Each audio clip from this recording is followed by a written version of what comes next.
अस्सलाम वालेकुम जी। तो कैसे हैं आप सब लोग? उम्मीद करती हूँ बिल्कुल खैरियत से होंगे। और जी सर्दियाँ बहुत ज़्यादा हैं, लेकिन सर्दी ਵਿੱਚ ਵੀ ਜਿਹੜੀ ਸਫਾਈ ਉਹ ਕਰਨਾ ਬਹੁਤ ਜ਼ਿਆਦਾ ਜ਼ਰੂਰੀ ਹੁੰਦੀ ਹੈ। घर ਨੂੰ अगर साफ़ ना रखा जाए तो घर तो बिल्कुल भी अच्छा नहीं लगता। इस वास्ते जी मैं सुबह सुबह उठी हाँ, तो अज मैं सुबह सुबह ही तहिया कर लिया सी कि अज मैं सफाई करनी सारी। तो जी सब तो पहले इस साइड तो झाड़ू लगा के तो पोचा वगैरह लगा लवांगी। तो फिर दूसरा अज सारे ਲਾਉਂਜ ਦੀ ਸਫਾਈ ਕਰਾਂਗੀ ਔਰ ਕਮਰੇ ਦੀ ਵੀ ਕਰਾਂਗੀ। ਤੁਸੀਂ ਪੁੱਛ ਰਹੇ ਸੀ ਕਿ ਵਲੌਗ ਥੋੜਾ ਲੇਟ ਆ ਰਿਹਾ ਹੈ। ਅੱਜ ਕੱਲ ਬਸ ਐਵੇਂ ਹੀ ਲੇਜ਼ੀ ਹੋ ਗਈ, ਕਿਉਂਕਿ ਸਰਦੀਆਂ ਦੇ ਵਿੱਚ ਲੇਜ਼ੀ ਤਾਂ ਹੋ ਹੀ ਜਾਂਦਾ ਹੈ ਬੰਦਾ। ਇਸ ਵਾਸਤੇ ਮੈਂ ਵੀ ਉਹਨਾਂ ਲੋਕਾਂ ਵਿੱਚ ਹੀ ਸ਼ਾਮਿਲ ਹੋ ਗਈ ਜਿਹੜੇ ਥੋੜੇ ਜ਼ਿਆਦਾ ਹੀ ਲੇਜ਼ੀ ਹੋ ਜਾਂਦੇ। ਲੇਕਿਨ ਆਪਣੇ ਆਪ ਨੂੰ ਫੋਰਸ ਵੀ ਕਰ ਲੈਂਦੀ ਹਾਂ। ਮੈਂ ਫੋਰਸ ਕਰਕੇ ਅੱਜ ਮੈਂ ਉਠਾਇਆ, ਮੈਂ ਕਿਹਾ ਅੱਜ ਜ਼ਰੂਰ ਜਿਹੜਾ ਨਾ ਪੋਚਾ ਤਾਂ ਮੈਂ ਅੱਜ ਲਗਾ ਕੇ ਹੀ ਰਹਿਣਾ ਹੈ। तो जनाब मैं पहले तो झाड़ू लगा लिया, फिर उस तो पकड़ लिया पोचा लगा के। अच्छा उस तो बाद पोचा लगाने तो बाद ना मैं आ गई जनाब। इस शीशा बड़ा सारा इत्थे एक लग्या हुआ है, तो मैं चाह रही सी कि इतों हटा के ना दूसरी साइड ते इनू जरा लगावां। मैनू इत्थे अच्छा नहीं लग रहा सी।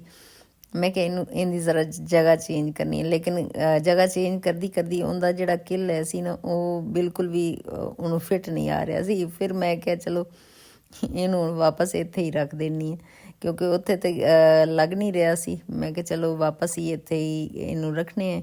तो जनाब अगर तुसी इस व्लॉग विच ना तुसी अगर बोर हो रहे होगे ना तो तुसी छड़ के जा सकते हो क्योंकि अज मेरा कोई मूड नहीं सी व्लॉग बनाने का। लेकिन मैं ना अज मैं क्या प्योर तुहाडे नाल गल्लां करनियां, ਜਿਹੜੀ मेरी दिल विच गल आवेगी ना, और ਜਿਹੜੀ मेरी असल विच जबान है मैं असल विच पंजाबी हाँ। मैनू हर रोज़ उर्दू विच बोलना पैंदा है।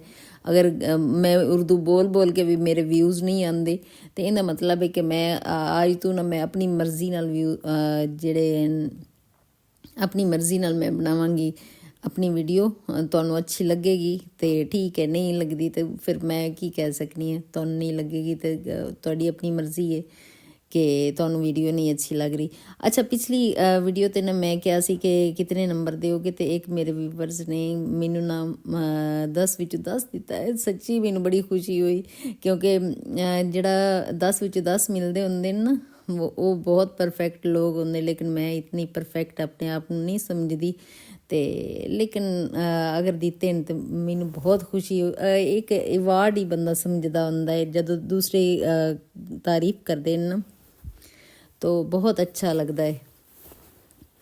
अच्छा सारा ये जगह जी है ना, ए वाली विंडो जी है ऐसी मैं सारी साफ़ करके अच्छी तरह गिले कपड़े नाल तो सारी चीज़ां अरेंज करके रखियां। काफ़ी अच्छा लगना शुरू हो जाता है जदों तुसी अरेंज करके रखते हो ना घर, तो काफ़ी फिर अच्छा लगना शुरू हो जाता है। वही चीज़ां होंदियां जिहड़ियां थोड़ियां बिखरियां होईयां टेढ़ियां मेढ़ियां पईयां होण तो फिर बिल्कुल भी घर अच्छा नहीं लग रहा होंदा। तो उहदे नाल ही देखो तुसी डाइनिंग टेबल की हालत इतनी ज़्यादा ख़राब हो रही कि सारा डाइनिंग टेबल तुहानू ख़राब नज़र आ रहा है। गल मैं तुहाडे नाल करां, जदों इंसान की जिहड़ी तवक्कुआत होंदियां ना, अगर वो बिल्कुल ही तुहानू उहदे बरअक्स तुहानू नज़र आण के तुहाडी तवक्कुआत ते वो चीज़ां पूरियां नहीं उतर रही, तो एक दिन ऐसा आंदा इंसान बिल्कुल ही उन्हां चीज़ां तो किनारा कर लैंदा है। तो बस इस तरह ही ना हो जाता है उचाट दिल। पता नहीं किन्ने दिन तक रहेगा, लेकिन हो जाता है। तो मैं काफ़ी दिनों तो देख रही सी कि मेरी वीडियो ते व्यूज़ बिल्कुल भी नहीं आ रहे। इतना ज़्यादा मैं कोशिश कर रही हूँ, हर रोज़ ही मैं वीडियो बनाना, हर रोज़ मैं वीडियो बनाना, लेकिन व्यूज़ नहीं आते। तो यार दिल बिल्कुल ही दिल नहीं कर रहा सी। लेकिन अच्छा दूसरे की मर्जी नाल तुसी वीडियो बना रहे होंदे हो, व्यूवर्स की मर्जी नाल बना रहे होंदे, व्यूवर्स की चाह रहा है उसकी मर्जी नाल बना रहे होंदे हो। अपनी कोई मर्जी होंदी ही कोई नहीं। लेकिन आज मैं ना आज मैं क्या कि जितनी भी मैं वीडियो बनानी ना अपनी मर्जी नाल बस छोटी जी बस गल्लां ही करांगी। एक किस्म की सिर्फ और सिर्फ तुहाडे नाल गलबात करन वास्ते आज वाली वीडियो मैं बनाई सी।